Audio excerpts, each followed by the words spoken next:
하나님의 백성은 무엇으로 사는가? 신자는 무엇으로 사는가? 은혜, 내 인생의 역전극이라는 제목으로 말씀 전합니다. 언젠가 목사님 몇 분이 모여서 저녁 식사를 하는 중에 교회를 개척한 지 10년 정도 되신 목사님께서 이런 고백을 했습니다. 교회 개척 시작인 1, 2년 동안에는 예배 중에 가장 즐겨부린 찬양이 뭐냐 하면 세상 모든 민족이 구원을 얻기까지, 아니면 이 땅의 황무함을 보소서, 세계 복음화, 그 다음에 부흥, 이런 찬양을 개척하고 초기에는 많이 불렀답니다. 그리고 이제 4, 5년이 지나잖아요. 교회가 부흥이 지금은 아주 어려운 시기잖아요. 목회도 마음대로 안 되지, 부흥도 안 되지 하니까 이제 그때 가장 즐겨부린 찬송이 뭐냐? 주여 우린 연약합니다, 이거 불렀답니다. 우린 오늘도 힘겨워합니다. 이제 이 찬양이 그렇게 자주 불려지더랍니다. 그러면 이제 최근에 무슨 찬양을 가장 많이 부를까 싶어 기도했더니 은혜 아니면 살아갈 수가 없네 라고 하더랍니다. 그 이야기에 이제 목사님 모두가 웃으며 이제 공감을 했다라고 합니다. 하나님이 일하는 시간이 어떤 시간이냐? 은혜를 깨닫는 시간과 동일합니다. 내 힘이 다 빠지고 하나님 은혜가 아니면 안 된다고 절실함이 있을 때 하나님의 일하심이 시작됩니다. 자, 야곱을 보십시오. 하나님은 야곱의 허벅지 관절이 어긋나고 하나님의 도우심이 있지 않으면 안 된다는 절실한 기도가 야곱의 입에서 나올 때까지 그 긴 밤을 하나님이 응답 없이 기다리셨던 겁니다. 하나님은 우리 입에서도 그런 고백이 나올 때까지 의도적으로 기다리십니다. 내가 무언가를 가지고 하나님을 위해 살아드리겠다는 교만이 꺾이고 은혜 아니면 살아갈 수 없다는 고백이 나올 때까지 하나님은 우리를 기다리십니다. 통곡하듯이 우리 입에서 주여 저를 불쌍히 여겨주시옵소서, 은혜를 베풀어 주옵소서라는 고백이 절절히 흘러나오는 그때가 하나님께서 일하시는 시간이 됩니다. 그래서 우리는 은혜를 알아야 됩니다. 은혜를 경험하셔야 됩니다. 자, 여러분들에게 묻고 싶습니다. 여러분들은 세상 살아가는 것이 힘듭니까? 아니면 쉽습니까? 힘듭니까? 쉽습니까? 쉬운 것이 어디 있겠습니까? 남이 하는 것을 보면 쉬워 보여도 실제로 쉬운 것은 아무것도 없습니다. 인생도 힘들고 신앙생활도 어려운 것이 사실입니다. 신앙생활도 얼렁뚱땅하면 쉬울 겁니다. 그런데 제대로 하려면 어렵습니다. 인생이 어려운 이유는 우리가 생각하고 마음먹은 대로 되지 않기 때문입니다. 평소에는 괜찮지만 문제가 생기면 꼬이죠. 우리는 문제가 없을 때까지만 우리는 건재합니다. 인생의 문제가 어려운 이유가 있죠. 우리가 감당할 수 없기 때문에 어렵습니다. 내가 50 정도를 감당할 수 있는데 70, 80 정도의 문제가 터지면 우리는 이제 무너집니다. 사람들이 살아가다가 문제가 일어나면 문제를 이겨내기 위해서 노력합니다. 그래서 사람들은 힘을 모읍니다. 권력이나 돈을 가지려고 합니다. 사람들이 악착같이 돈을 벌고 모으는 이유가 뭘까요? 돈이 우리 인생의 행복을 보장해주고 미래의 안전을 지켜줄 것이라고 믿기 때문에 돈을 악착같이 이제 벌려고 합니다. 그런데 돈에 대해서 우리가 꼭 기억해야 할 것이 있습니다. 돈은 우리가 관리하라고 하나님께서 우리에게 맡기신 겁니다. 네가 관리하라고 맡긴 겁니다. 그런데 많은 사람들이 돈 때문에 불행한 이유는 돈에 관리당하고 있기 때문에 그렇습니다.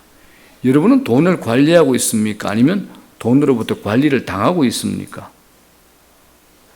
돈은 필요하지만 그것에 매이거나 묶이시면 안 됩니다. 얼굴 표정은 전혀 그렇지 않다라는 표정이신데, 그러면 제가 물어볼게요. 여러분은 돈이 두둑해지면 행복합니까? 아니면 돈이 부족해도 그것에 매이지 않고 하나님이 내 아버지가 되신다는 것 때문에 행복합니까? 둘 중에 어느 겁니까? 정직하게 대답해 보시오. 정직하게. 여러분의 희노애락들, 기쁨, 분노, 슬픔, 즐거움이 주로 돈 때문입니까? 아니면 하나님과 관계된 것 때문입니까? 뭐 때문에 그렇습니까? 돈은 필요합니다. 그런데 돈으로 할 수 없는 것도 많습니다. 진정한 사랑을 돈으로 살 수 없지 않습니까? 전혀 모르겠다는 표정인데 사랑을 많이 해보셨나요? 진정한 사랑은 돈으로 살 수 없습니다. 생명을 돈으로 살 수 없지 않습니까? 정말 중요한 일에는 돈이 힘이 되지 않습니다. 세상에 잘난 것들이 절대적인 힘이 된다면 우리가 기도할 필요가 뭐 있겠습니까? 그렇지 않습니까? 그래서 우리가 세상 사람들과 다른 것은 세상 사람들이 믿는 힘이 아닌 다른 힘을 믿는 겁니다. 자, 그러면 신자는 무슨 힘으로 살까요? 은혜의 힘으로 삽니다. 은혜의 힘으로 삽니다. 우리를 이끌어가는 힘은 은혜라는 겁니다. 그래서 신자는 밥을 먹지 않아도 은혜를 받으면 삽니다. 이거 진짜입니다.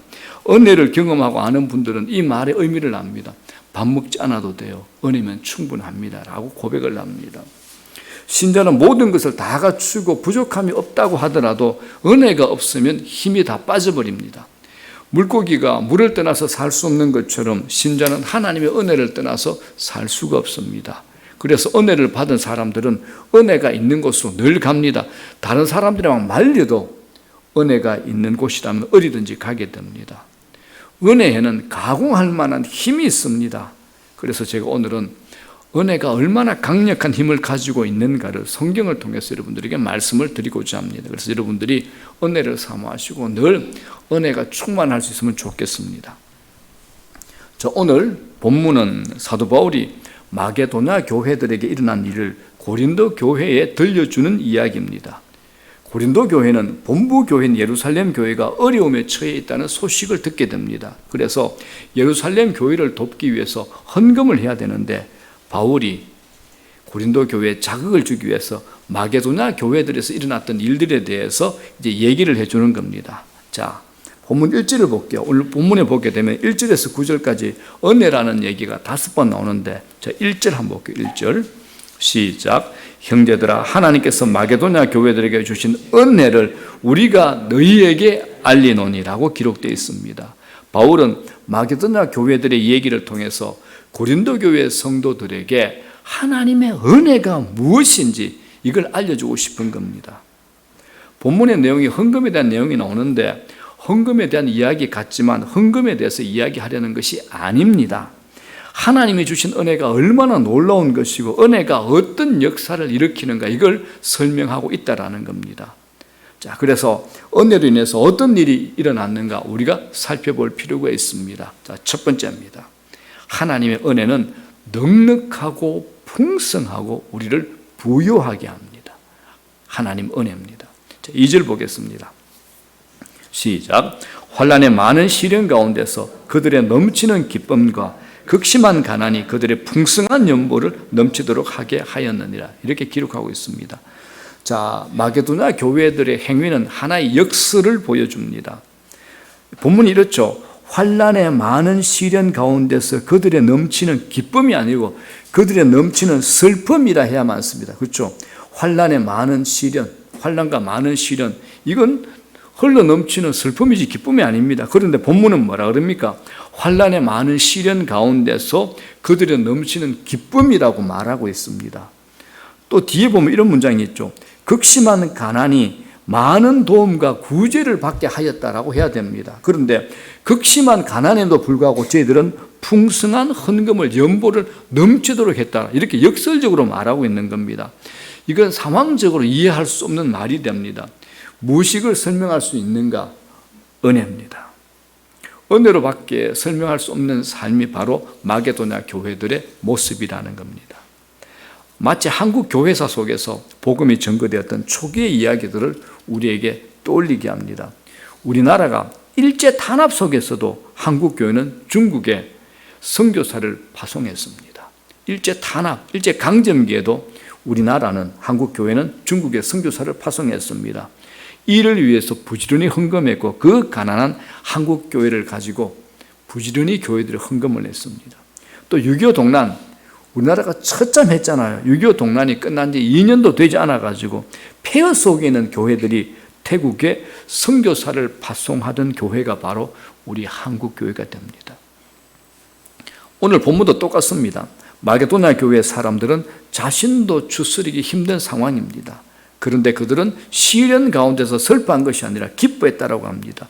극심히 가난한 가운데서도 구제를 받고 도움을 받은 게 아니라 풍성하게 헌금했다라고 합니다. 이걸 어떻게 설명할 수 있습니까? 그래서 바울은 하나님께서 마게도냐 교회들에게 주신 은혜를 우리에게 이야기하는 겁니다. 마게도냐 사람들이 어려운 가운데서도 풍성한 연보를 한 것을, 이걸 칭찬하는 건 아닙니다. 헌금한 것을 칭찬하려고 한 것이 아니라 그것을 가능하게 하신 하나님의 은혜를 우리에게 얘기하고 싶은 겁니다. 그걸 가능하게 하신 하나님의 은혜를 우리에게 얘기하려고 하는 겁니다. 가난한 가운데서 한 헌금, 연보, 여기에 초점을 두지 마시고 하나님께서 은혜를 통해서 그들의 마음을 풍성하고 부유하게 하셨다는 여기에 초점을 맞추고 오늘 말씀을 들어주시면 이게 정답입니다. 우리가 예수를 믿고 예수님의 은혜가 우리에게 임하면 시련이 끝납니다. 또 안 되는 일도 잘 됩니다. 돈도 벌릴 수 많이 번 사람 많습니다. 또 형통하게 되기도 합니다. 자, 그런데 그렇지 않을 수도 있습니다.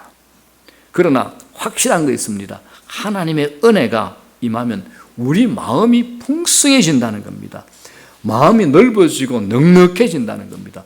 부유해진다는 겁니다. 여러분, 가난하다 그러면 뭐가 제일 먼저 생각이 나나요? 가난하다, 돈이 없다라고 이제 결론 짓습니다. 그런데 살아보니 돈이 없는 것 살아보십시오. 우리가 돈에 매여서 그렇지 정말 자유하면 돈이 없는 것 그렇게 문제되지 않습니다. 그런데 돈이 없는 것으로 인하여 뭐가 문제되느냐? 마음이 쪼그라드는 게 문제입니다. 여러분 한번 생각해 보십시오. 내가 왜 불편했는가? 마음이 쪼그라들어서 그렇습니다. 마음이 쪼그라들면 매사에 소극적입니다. 매사에 이것도 안 되지, 저것도 안 되지. 그러니까 불평이 나오는 거죠. 또 이 소극적인 게 뭐냐? 부정적인 것으로 또 넘어갑니다. 나는 안 될 거야. 에이, 때려치워야지. 그래서 돈이 없으면 베풀기보다 도움을 받으려고 합니다.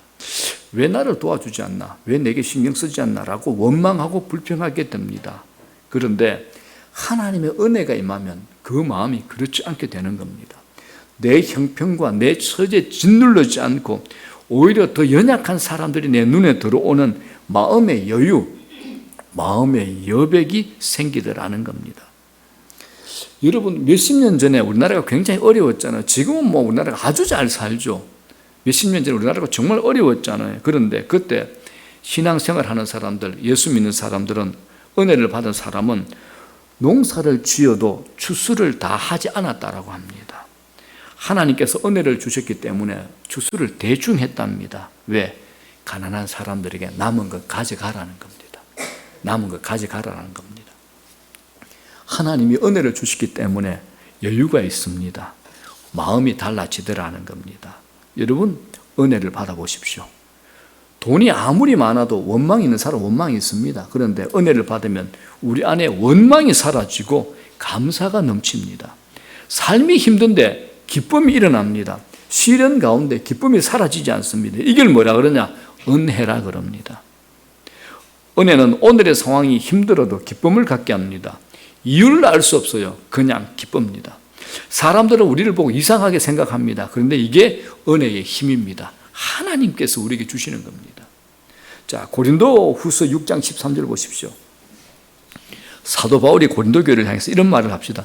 너희도 마음을 넓히라. 너희도 마음을 넓히라고 말합니다. 여러분, 넓어지지 않으면 깊어지지 않습니다. 나는 내 마음이 깊어지고 싶어요. 아니요, 넓어지지 않으면 깊어지지 않습니다. 마음이 넓어지셔야 됩니다. 그래서 사도 바울이 고린도 교회를 향해서 너희도 마음을 넓히라고 말합니다.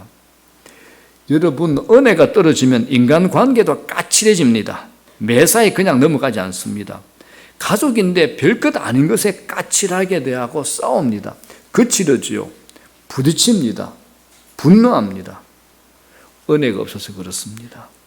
저는 여러분에게 은혜가 흘러넘쳐서 마음이 부드러워지고 마음이 관대해지고 마음이 부유해지는 역사가 일어나기를 주의 이름으로 축원합니다. 내가 받아들일 수 있을 만큼 용량만 커지면 아무것도 문제가 되지 않습니다. 문제는 뭐냐? 내가 받아들이지 못하는 겁니다. 내가 받아들이지 못하니까 칸마이가 쳐지는 거죠. 그러니까 이제 충돌이 일어나는 겁니다. 내가 받아들일 수 있으면 아무 문제 되지 않습니다. 교회 사역도 마찬가지입니다. 내게 속한 것만 생각하면 안 됩니다. 넓게 생각하셔야 됩니다. 자, 고린도후서 9장 8절 보겠습니다. 시작. 하나님이 능히 모든 은혜를 너희에게 넘치게 하시나니 이는 너희로 모든 일에 항상 모든 것이 넉넉하여 모든 착한 일을 넘치게 하려 하심이라. 이렇게 기록되어 있습니다. 저는 여러분의 인생이 이렇게 되기를 주의 이름으로 축복합니다. 은혜가 넘치면 이렇게 됩니다. 은혜를 받으면 우리 마음이 넉넉해지고 부유해집니다. 특별하게 변한 거 없습니다. 그러나 마음이 부유해졌습니다. 뭔가 꽉 찬 것 같습니다. 자신이 가난하다고 생각하지 않는 겁니다. 그래서 다른 사람에게 막 나누어 주고 어제까지 까칠했는데 오늘 갑자기 그 사람에게 베풀고 싶어지는 겁니다. 이런 사람을 뭐라 그러냐? 부자라 그럽니다. 이런 사람이 진짜 부자입니다. 내 통장에 잔액이 많고 내 호주머니에 돈이 많은 게 부자가 아니라 이런 사람을 부자라 그러는 겁니다. 누가복음 19장에 삭개오가 나옵니다. 삭개오는 돈을 굉장히 밝히는 고위직 세무 공무원입니다. 로마 앞잡이 노릇하죠. 동족의 피를 빨아먹는 아주 나쁜 인간입니다. 이런 삭개오에게 예수님이 만나 주셨습니다. 은혜를 받은 거죠. 그때 무슨 일이 일어났는가? 삭개오가 이렇게 얘기합니다. 내 소유의 절반을 가난한 자들에게 나누어 줍니다. 그리고 내가 만일 누구의 것을 속아서 빼앗은 일이 있으면 내가 4배나 갚겠습니다라고 합니다. 여러분, 이게 가능한 얘기입니까? 자신이 가지고 있는 돈의 개념이 완전히 달라져 버린 겁니다. 끌어모아기만 했던 이런 삭개오에게 어떤 일이 일어납니까? 자신의 소유의 절반을 가난한 자들에게 나눠주고 만일 누구를 속여서 빼앗은 일이 생기면 4배나 갚겠다고 하는 겁니다. 왜요? 하나님의 은혜가 삭개오에게 임했기 때문에 그렇습니다. 여러분의 삶에 하나님의 은혜가 임할 때 여러분의 마음은 넉넉해질 겁니다. 넓어질 겁니다. 하나님께서 우리의 마음을 넓히실 때 우리를 또한 축복하실 겁니다. 누가 부자입니까? 많이 가진 자를 부자라 그러지 않습니다. 마음이 넓은 사람이 부자입니다, 여러분들. 하나님은 마음이 넓어진 사람을 사용하십니다. 좁아지지 마십시오.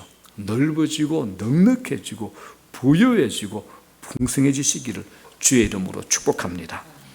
두 번째입니다. 하나님의 은혜는 우리를 자원하도록 합니다. 자원하도록 합니다. 자, 3절에 볼게요. 한번 읽어보겠습니다. 시작. 내가 증언하노니 그들이 힘대로 할 뿐 아니라 힘에 지나도록 자원하여라고 기록되어 있습니다. 마게도냐 교회들은 가난했습니다. 그러나 그들은 힘에 지나도록 자원해서 풍성하게 헌금했다고 합니다. 이게 은혜의 힘입니다. 누가 시켜서 억지로 하는 게 아니라 자원하는 거죠. 자, 여러분들 일하는 사람, 여러분 다 일하는 분들이잖아요. 자, 세상에 두 부류가 있습니다.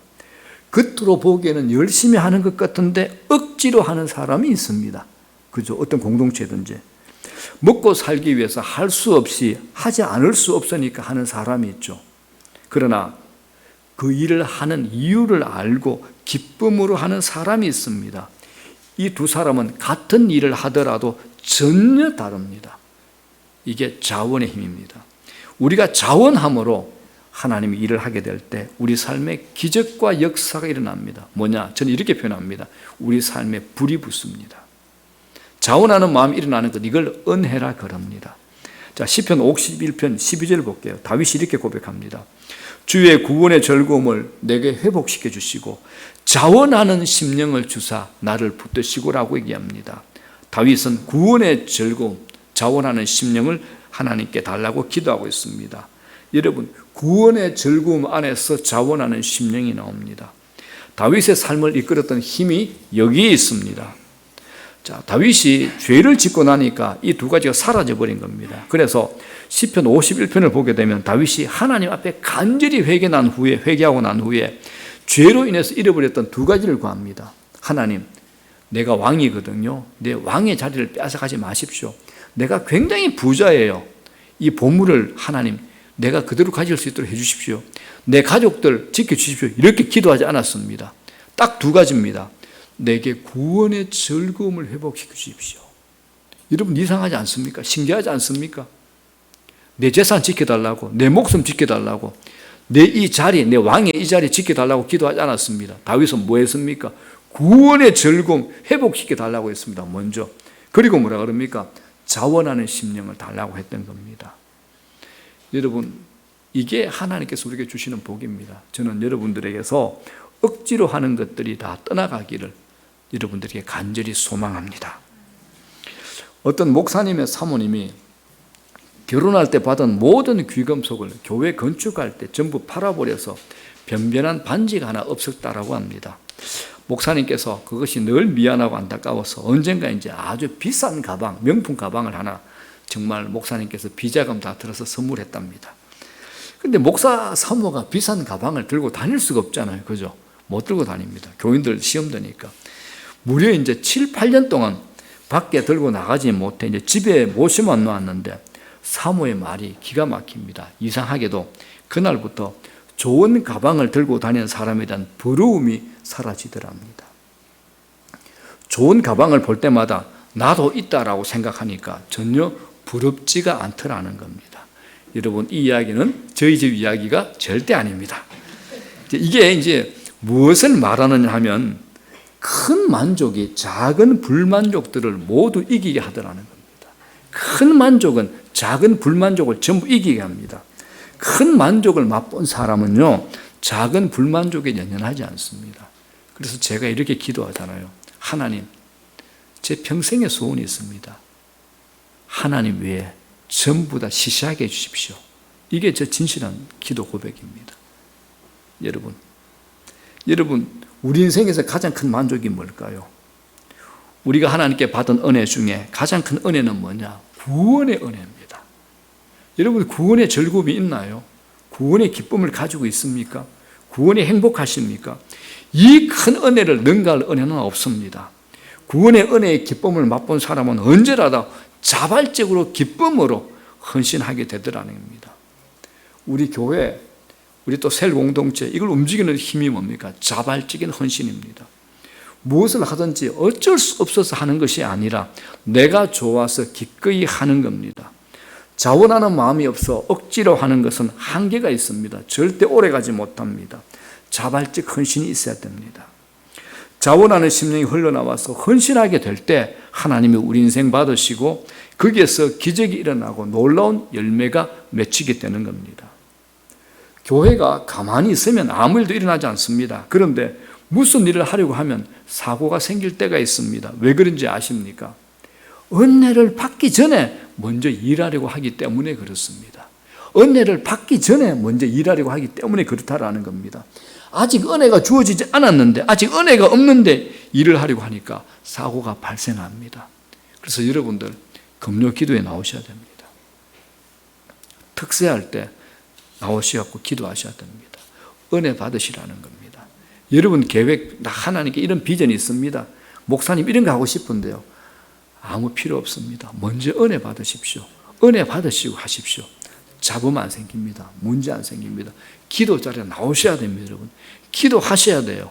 정말 기도하셔야 됩니다. 은혜 받으시라는 겁니다. 교회를 움직이는 힘이 뭐냐? 은혜입니다. 우리의 삶을 복되게 하는 게 뭐냐? 은혜입니다. 여러분 가정을 살리는 게 뭐냐? 은혜입니다.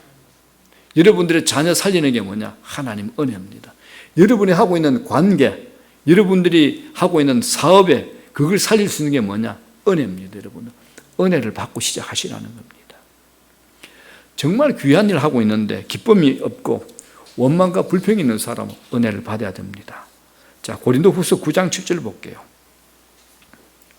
각각 그 마음에 정한 대로 할 것이요 인색함으로나 억지로 하지 말지니 하나님은 즐겨내는 자를 사랑하시느니라 라고 되어 있습니다. 여기서 즐겨낸다는 것은 하나님이 우리에게 은혜를 주시니까 헌금하는 행위도 즐겁더라는 겁니다. 즐거움이 있다라는 것이 중요합니다. 무슨 일을 하든지 여러분 즐거움이 있어야 됩니다. 저는 그러면 좋겠습니다. 여기 주부들 많은데 가사 일을 하실 때 즐거우면 좋겠습니다. 아이들하고 눈높이 맞춰가지고 싸우지 말고 아이들하고도 얘기할 때 즐거우면 좋겠습니다. 가정에 들어가는 게 즐겁고 식구들 위해서 주방에서 일을 할 때 즐거우면 좋겠습니다. 많은 사람들이 힘들게 살아갑니다. 그래서 제가 잘 안 부르는 찬송가가 하나 있습니다. 이겁니다. 무거운 짐을 나 홀로 지고 견디다 못해. 그 다음에 뭐죠? 쓰러질 때. 이건 무슨 찬송이며 쓰러지기 직전입니다. 여러분 이렇게 되지 마시기를 바랍니다. 감당할 만한 은혜가 채워지지 않았기 때문에 그렇습니다. 스데반 집사 보십시오. 돌에 맞아 죽는 가운데서도 그의 얼굴이 천사의 얼굴과 같았다라고 성경은 증언합니다. 아니 돌에 맞아 죽는데, 여러분들 뭐 칼에 한 번 목 날라가는데 이건 한 번이니까 괜찮아요. 돌에 맞아 죽는 거는 점점 아픔이 가중되는 거잖아요. 그죠? 내가 맞아 아파 죽겠는데 또 돌이 날아오고 있어. 끝이 아니야. 또 돌이 눈에 보여. 돌에 맞아 죽어가고 있는 가운데서도 어떻게 얼굴에 광채가 일어날 수 있을까요? 이건 하나님의 은혜가 임할 때 일어나는 역사입니다. 하나님의 은혜가 아니면 안 된다라는 겁니다. 여러분 신앙에 주의 은혜가 흘러넘치기를 축원합니다. 그래서 아무리 힘든 일이라도 어떤 일이라도 그 일보다 더 큰 은혜로 말미암아 넉넉히 감당하는 역사가 있기를 축복합니다.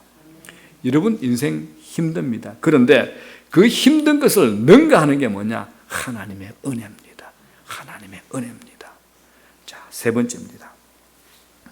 여러분 은혜가 임하면 나보다 다른 사람에게 더 많이 관심을 갖게 됩니다. 자, 여러분들은 어떻습니까? 사람들은 일평생 자신에게 갇혀 살다가 삶이 끝나죠. 은혜가 주어지지 않으면 자기 한계와 자기 울타리를 벗어날 수가 없습니다. 마게도냐 교회들은 환난의 많은 시련 가운데 있었습니다. 이 정도 환난이라면 남의 도움을 받아야 되는 상황입니다. 그런데 마게도냐 교회는 기쁨으로 더 어려운 가운데 있는 예루살렘 교회를 생각합니다. 그리고 힘에 지나도록 자원해서 보내는 겁니다. 도움을 보냅니다. 여러분 어려움이 왜 힘드냐? 어려움을 겪다 보면 상처가 생기죠.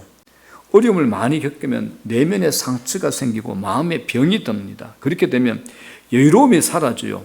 성품이 왜곡이 됩니다. 성질이 왜곡이 됩니다. 그리고 자꾸 숨으려고 합니다. 그런데 마게도냐 교회의 사람들은 그들의 삶에 묶이지 않습니다. 이것이 그들이 얼마나 큰 은혜에 있었는가를 입증하는 겁니다. 이걸 눈여겨보시라는 겁니다. 제가 지금 제자 훈련하는 한 자매 중에 어떤 자매가 카톡에 자신의 실 상황을 올린 글이 있어서 본인에게 허락을 받았습니다. 올린 길 그대로 제가 여러분들에게 전합니다. 이 자매의 남편이 8개월 전에 사고를 당해서 실직한 상태입니다. 교통사고를 당해서. 그리고 아이들이 대학생이 한 명이 있고 대학 진학을 앞둔 둘째, 그런 상황에 있는 두 자녀를 둔 엄마입니다. 자, 제가 읽겠습니다. 주님의 손길로 잘 치료되어 제 남편이 8개월 만에 원래 직장으로 그리고 예전보다 나은 업무로 오늘 복귀하였습니다. 8개월 동안 경제적인 고난은 있었으나 지금 지나고 보니 죽을 만큼 힘든 것도 아니었고 순간순간 뜻하지 않은 이곳저곳에서 채워주시는 은혜로 잘 보냈습니다. 모든 것이 아버지의 은혜입니다. 8개월 동안 부부 사이는 더욱 돈독해졌고 모든 것이 다치기 전보다 훨씬 좋아졌습니다. 돈 그거 없으면 불편하지만 못 살 것도 아니더라고요. 남편의 업무가 바뀌어 새벽 5시 반까지 출근해야 되어서 4시 반에 아침밥을 차려 같이 먹으며 그동안 수고 많았다라고 제가 남편을 많이 격려했습니다. 그리고 출근하는 길에 5시에 저를 교회 앞에 내려주고 남편은 출근했습니다. 그동안 저희 가정을 위해 기도해 주신 모든 분들께 감사드리고 우리 아버지 하나님 정말 멋진 분이라 한 번 더 외칩니다. 아멘 하고 카톡에 이런 글을 올렸습니다. 며칠 전에요. 멋지죠? 근데 이게 끝이 아닙니다. 이 와중입니다. 이 와중에 자기가 어떤 사람을 구원하겠다고 지방에서 비행기를 타고 제게 데리고 왔습니다. 비행기를 타고. 몇 번요? 2번을요. 몇 사람? 2사람이나. 제가 얼마나 이뻤겠습니까? 여러분들 뭐 돈도 없는데 왜 비행기 탔냐? 알다시피 이때는 비행기 가격이 고속버스 가격보다 싸서 이제 비행기를 타고 온 겁니다, 여러분들. 자, 이게 끝이 아닙니다. 이게 또 끝이 아닙니다. 자기가 복음을 전하는 사람의 딸이 마음에 병이 있고 그것이 몸으로까지 심각하게 번진 거예요. 그래서 이 엄마에게 다시 부탁을 한 겁니다. 당신 딸을 내게 만나게 해달라고. 그래서 이 딸을 만났어요. 그리고는 이 딸 손을 잡고 내가 네 아픔 잘한다. 정말 잘한다. 그러면서 이 아이를 만나서 밥도 사주고 이야기 들어주면서 그 가정과 아이를 살리는 이모 역할을 이 자매가 지금 하고 있습니다. 그리고 은혜에 붙들려 있지 않습니까? 이런 사람 제가 이렇게 표현합니다. 야, 넌 참 부럽다. 세상에 너를 이길 자가 없다라고 했습니다. 세상에 이길 자가 있겠습니까? 이길 자가 없습니다, 여러분들. 은혜가 임하면 나보다 다른 사람에게 더 많은 관심을 갖게 됩니다. 자신에게 문제가 있지만 자신의 문제에 사로잡히지 않고 누군가에게 관심을 가지는 상태에 있다. 이건 은혜가 임한 겁니다. 교회도 마찬가지고 가정도 마찬가지고 개인도 마찬가지입니다. 내 문제가 다 해결된 후에 무언가를 하겠다. 이건 여러분 평생 불가능합니다. 절대 불가능합니다.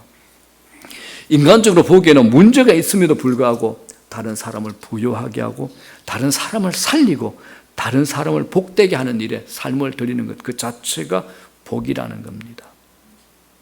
자신의 문제만을 바라보는 시선이 이웃의 아픔을 바라보는 시선으로 바뀌는 은혜가 있기를 주의 이름으로 축복합니다. 그걸 은혜라 그럽니다.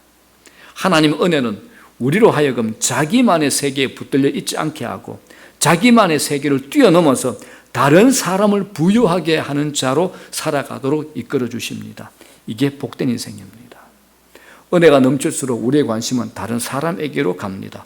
이타적이게 됩니다. 자기 중심성에서 벗어나게 됩니다.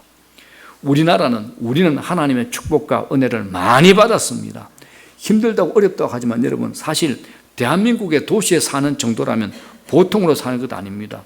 여러분 놀라지 마십시오. 세계 인구의 절반 이상이 하루에 2.5달러, 3,000원이 채 안 되는 돈으로 살아가고 있습니다. 하루에 3,000원이 채 안 되는 돈으로 세계 인구의 절반 이상이 60%가 그렇게 살고 있답니다. 여러분 3,000원 가지고 하루 살 수 있나요? 세계 인구의 절반 이상이 그렇게 살고 있습니다. 하나님이 이 대한민국에 주신 복이 얼마나 큽니까? 하나님이 우리에게 뭘 주셨습니까? 복음도 주셨습니다. 이게 또 얼마나 큰 은혜입니까? 복음을 일평생 한 번도 듣지 못하고 주 예수 그리스도 이름을 듣지 못하고 죽어가는 사람이 얼마나 많습니까? 여러분 잊지 마십시오. 하나님은 은혜를 낭비하시는 분이 아닙니다. 우리에게 은혜를 주신 것은 누군가에게 은혜가 흘러가기를 원하시는 겁니다. 우리에게 복을 주신 이유도 또 다른 사람에게 복이 흘러가기를 원하시기 때문입니다. 하나님은 나의 영적인 부유함을 누리는 것이 아니라 다른 사람에게도 흘러가기를 원하신다는 겁니다. 자, 이제 말씀 정리합니다. 하나님의 은혜는 우리를 넉넉하고 풍성하게 부유하게 합니다. 두 번째, 하나님의 은혜는 우리를 자원하게 합니다. 세 번째, 하나님의 은혜가 임하면 나보다 다른 사람에게 더 많은 관심을 갖게 됩니다. 이 말이 무슨 말입니까? 은혜는 일을 한다는 겁니다. 은혜는 우리를 변화시킨다는 겁니다. 은혜는 우리 너머의 사람, 우리 너머의 세상을 보게 하는 힘을 갖습니다. 자기중심성, 이기적인 성향을 떨쳐버리게 합니다. 은혜는 다른 사람에게 관심을 갖게 하고 주고 베푸는 것을 기쁨으로 여기되 갑질을 하지 않습니다. 갑질하지 않습니다. 이런 점에서 우리는 이 땅에서 하나님의 백성이라면 을로 살아가는 사람들입니다. 그게 하나님을 닮아가는 사람들입니다. 여러분들이 갑으로 살아가려고 한다면 우리는 은혜에서 멀어진 자로 살아가게 될 겁니다. 가졌으나 겸손하고 베풀지만 행세하지 않게 하는 것, 이걸 은혜의 힘이라고 그럽니다. 그렇기 때문에 우리가 구할 것은 은혜입니다. 하나님의 은혜입니다. 이 은혜가 모든 것을 이기게 할 겁니다. 하나님은 여러분 구하는 자에게 은혜 주십니다. 하나님 은혜 주십시오. 더 큰 은혜 주십시오라고 구하시기를 바랍니다. 시련을 이기는 은혜, 자신의 한계를 이기게 하는 은혜를 주시면 우리 상황, 내 형편, 내 처지 문제되지 않습니다. 구하는 자에게, 겸손한 자에게 하나님께서 은혜를 주신다는 겁니다. 하나님의 말씀에 순종하는 자에게 은혜를 주신다는 겁니다. 그 일을 위해서 내가 주님 앞에 엎드려 기도하게 되면 주님께서 우리 마음을, 내 마음을 확장시켜 주시고 내 마음에 기쁨이 넘치게 하시고 내 안에 있는 이기심이 다 깨어지고 세상을 섬기는 자들로 살아가게 될 겁니다. 이 은혜 받으시기를 주의 이름으로 축복합니다.